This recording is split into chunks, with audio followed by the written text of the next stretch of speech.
નમસ્કાર મિત્રો, સ્વાગત છે તમારું અમારા નવા વિડીયોમાં। સુખનું કિરણ। પપ્પા, મારી સાથે એક છોકરી બેંકમાં કામ કરે છે અને મને એ ગમે છે। આપણી જ્ઞાતિની જ છે। એનું નામ છે પૂજા। છેલ્લા કેટલાક વખતથી લલિતભાઈ પૂછતા હતા તે વાતનો જવાબ સમીરે છેલ્લે આપી દીધો। લલિતભાઈને એમ હતું જ કે સમીરને કોઈ છોકરી પસંદ હશે, પરંતુ જ્યારે તેમણે ખરેખર સમીરના મોંએ આ વાત સાંભળી ત્યારે તેઓ થોડાક બેચેન થઈ ગયા, કેમ કે જે વાતનો આપણને ડર હોય એ વાત હકીકતમાં બને ત્યારે આપણને થોડી તકલીફ તો થાય જ છે। સમીર લલિતભાઈનો એકનો એક દીકરો। સરકારી કચેરીમાં લલિતભાઈ મોટી પોસ્ટ પર હતા। પૈસાની કોઈ કમી નહોતી। મોટી દીકરીને પરણાવી દીધી હતી એટલે એની કોઈ ચિંતા ન હતી। હવે એકમાત્ર સમીર માટે કેટલાય સમયથી ઘણી જગ્યાએ વાત ચાલતી હતી। સમીર MBA થઈને પ્રાઇવેટ બેંકમાં સારી પોસ્ટ પર હતો। આમ તો છોકરીઓની લાઈન લાગે એમ હતું અને સમીર જોવા પણ જતો, પરંતુ એનો જવાબ હંમેશા ના જ રહેતો। એટલે લલિતભાઈને થયું કે કદાચ સમીરને કોઈ છોકરી ગમતી હોય તો ભલે, એની પસંદગી પ્રમાણે એ લગ્ન કરે।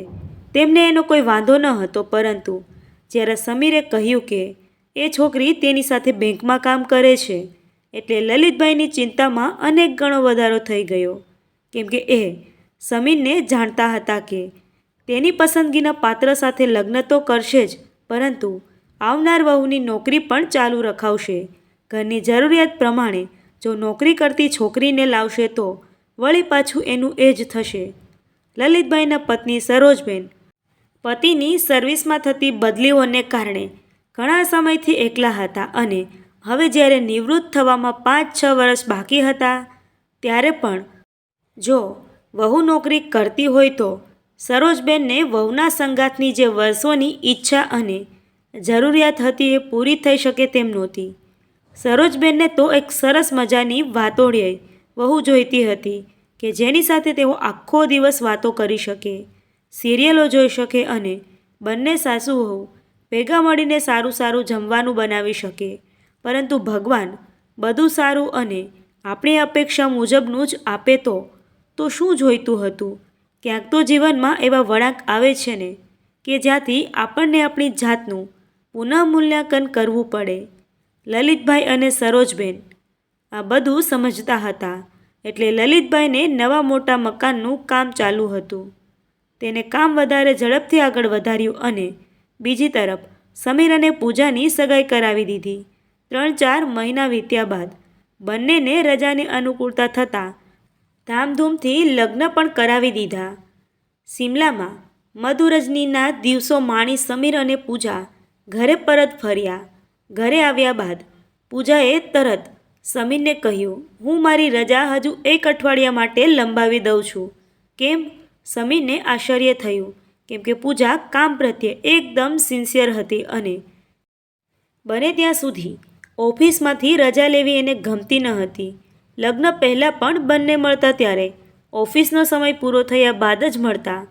ક્યારેય બહાર જવા માટે બેંકમાંથી રજા લીધી હોય એવું બન્યું ન હતું। જોને મમ્મીને પણ પગ બહુ દુખે છે અને પપ્પા દરરોજ સવાર સાંજ 1-1 કલાક કસરત કરવા માટે તેને ફિઝિયોથેરાપિસ્ટ પાસે લઈ જાય છે।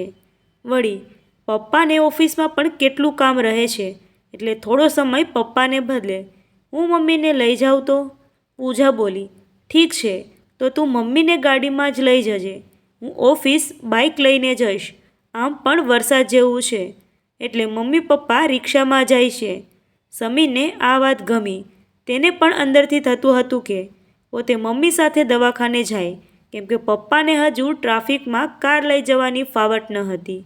પોતે મમ્મી સાથે જાય તો મમ્મીને પણ ગમે, પરંતુ એને બેંકમાંથી રજા મળે એમ નહોતું। આવી પરિસ્થિતિમાં પૂજાએ સામેથી આ વાત કરી એટલે સમીરને જાણે માથેથી એક ભાર ઉતરી ગયો હોય એવું લાગ્યું।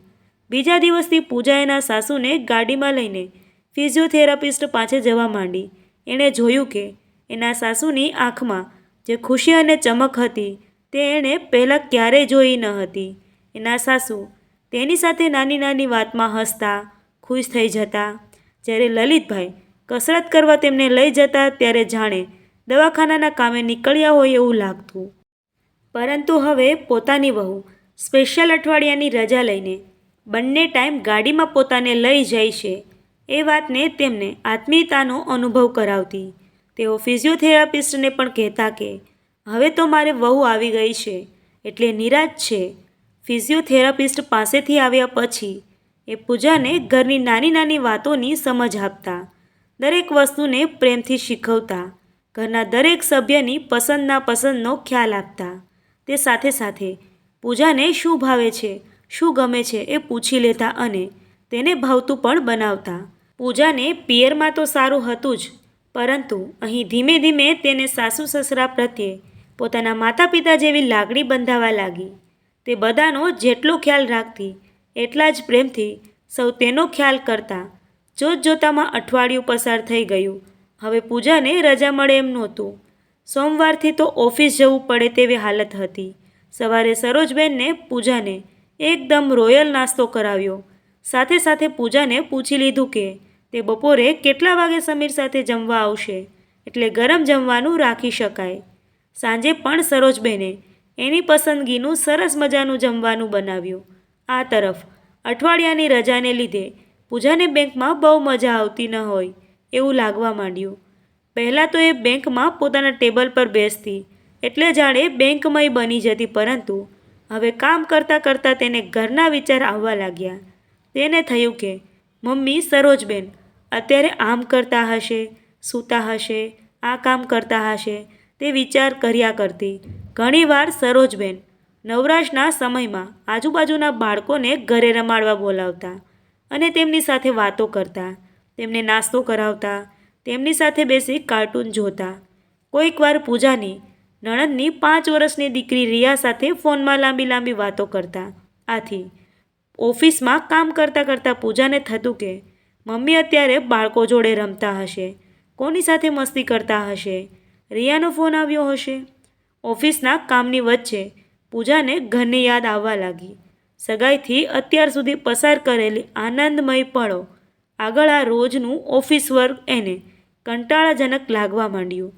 એકવાર એના સસરાએ પૂજાને બોલાવીને કહ્યું કે બેટા, હવે નવા મકાનમાં જે કંઈ પણ ફેરફાર કરવાના છે તેનો તમામ નિર્ણય તારે અને સમીરે સાથે મળીને લેવાનો છે.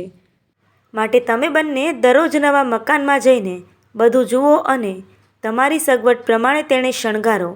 આર્કિટેક્ટ સાથે મીટિંગ કરો અને જે તમને પસંદ પડે એ પ્રમાણે બનાવો. એ પછી તો પૂરા મકાનનું ફર્નિચર વગેરે પૂજાની પસંદગી પ્રમાણે થયું.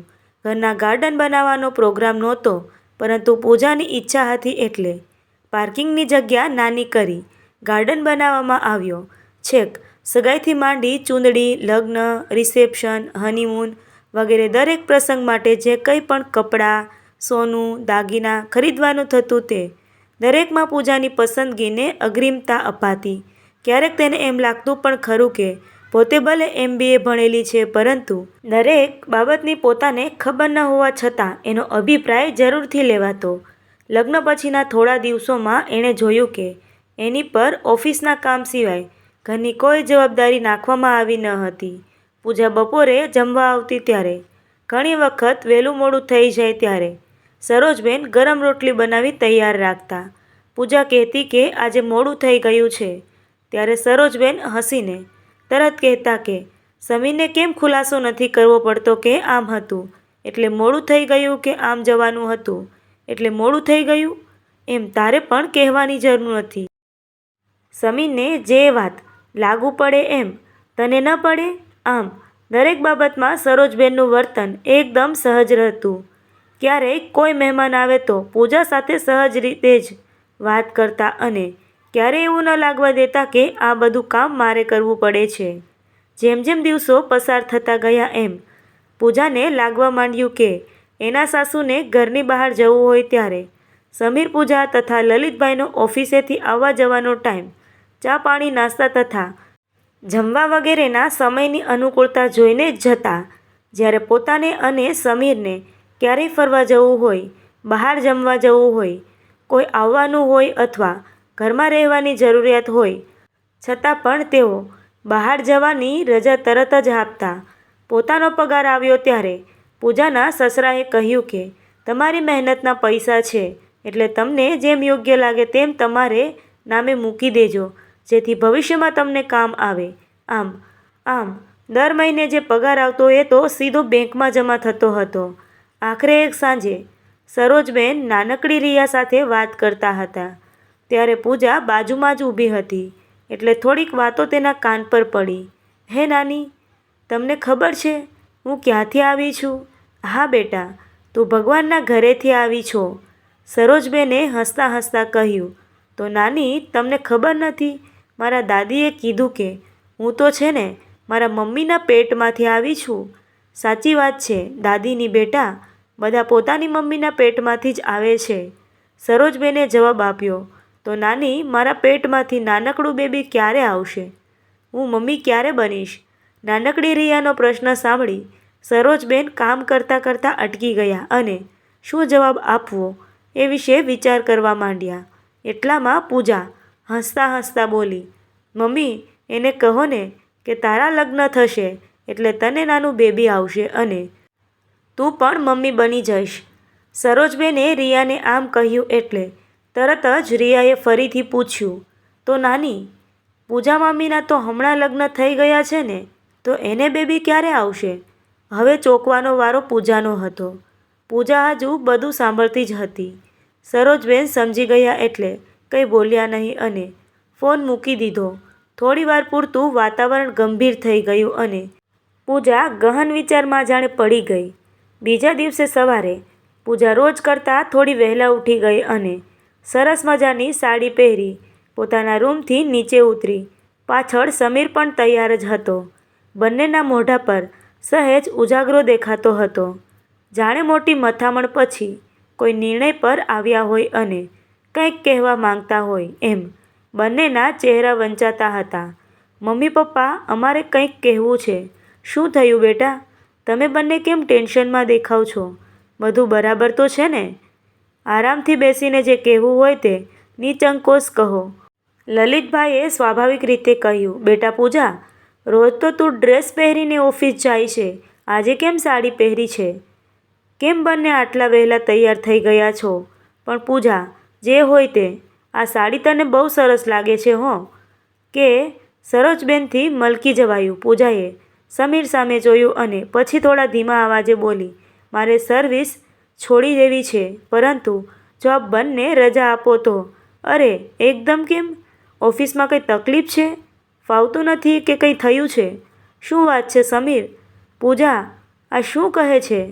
લલિતભાઈ અને સરોજબેન બંને એકસાથે બોલી ઉઠ્યા. સમીર હજુ ચૂપ જ હતો અને પૂજા સામે જોતો હતો.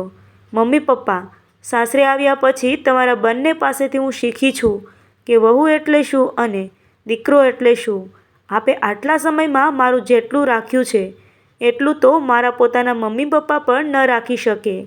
માણસાઈનો, સંસ્કારનો અને સંબંધનો એક નવો જ અર્થ આપે મને સમજાવ્યો છે. આપ તો સાસુ સસરા તરીકે 100% ઉતરણી થાવ છો, પરંતુ એક વહુ તરીકે હું મારું મૂલ્યાંકન કરવા બેસું તો મેં મારા આટલા વર્ષોની કેરિયરમાં જે માર્ક્સ મેળવ્યા છે એના કરતાં અનેક ગણા ઓછા માર્ક્સ મળે તેનું એકમાત્ર કારણ મારી નોકરી છે.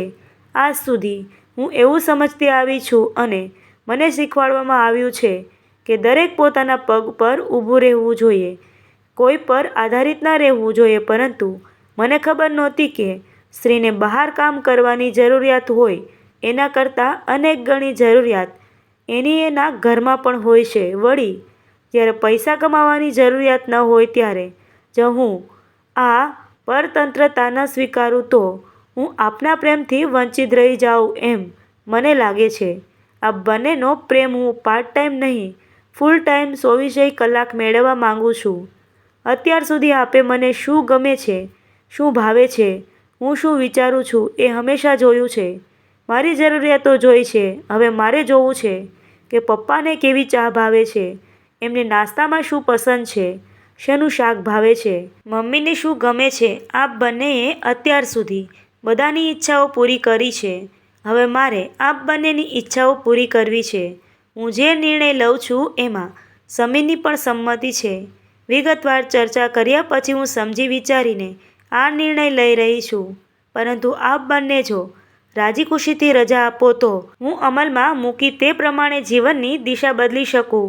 આજથી મારે આપના નિર્ણયોને અનુસરવું છે અને એટલે જ આજે આ સાડી પહેરીને મંદિરે દર્શન કરવા જઈ નવા દિવસની શરૂઆત કરવી છે. પૂજાને લાગ્યું કે તે પોતાના અંતરાત્માનો અવાજ વ્યક્ત કરી રહી છે. લલિતભાઈ અને સરોજબેન કંઈ ન બોલી શક્યા. બધાને આંખોના ખૂણા ભીના થઈ ગયા. સરોજબેન પૂજાને અને લલિતભાઈ પુત્ર સમીરને ખુશીથી ભેટી પડ્યા. કોઈ હવે આગળ એક પણ શબ્દ બોલી શકે એવી સ્થિતિમાં નહોતું. દિવાલખંડની બારીમાંથી આવતા સૂર્યના કિરણ દરેકની આંખના આંસુમાં એક એક નાનકડું મેઘધનુષ રચાતા હતા અને જાણે એમ સૂચવતા હતા કે આ ઘરમાં આવનારા દરેક કિરણો વધુને વધુ સુખ તથા સંતોષ લઈને આવશે. મિત્રો, આવા જ હૃદયસ્પર્શી વિડીયો જોવા માટે અમારી ચેનલ સાથે બન્યા રહો. થેન્ક યુ મિત્રો.